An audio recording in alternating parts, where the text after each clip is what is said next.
Memang tak masuk akal lah. Motorhome yang cantik macam ni, tapi harga dia murah.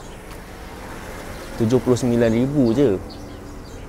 Kalau tak percaya, mari saya tunjukkan.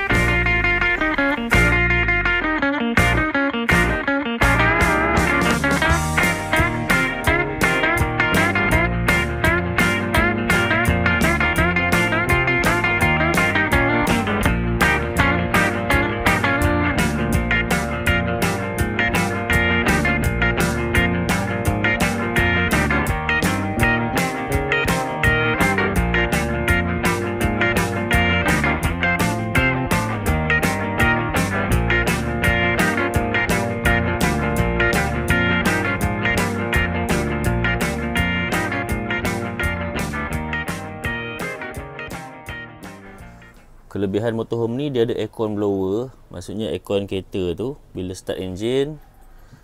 Yang belakang ni pun boleh hidup juga. Dia ada blower belah atas ni sedua, lepas tu bawah seat pun ada 2 lubang. Yang ni aircon kereta, lepas tu kalau dah parking boleh guna aircon rooftop ni. Ni masa parking ni aircon. Jadi mileage 140,000 km. Lagi 3,000 dah kena servis. Reverse camera gitu. Kepada anda yang tengah cari motorhome tu, jangan lepaskan peluang ini. Mari datang ke Karisma Shah Alam dengan segera.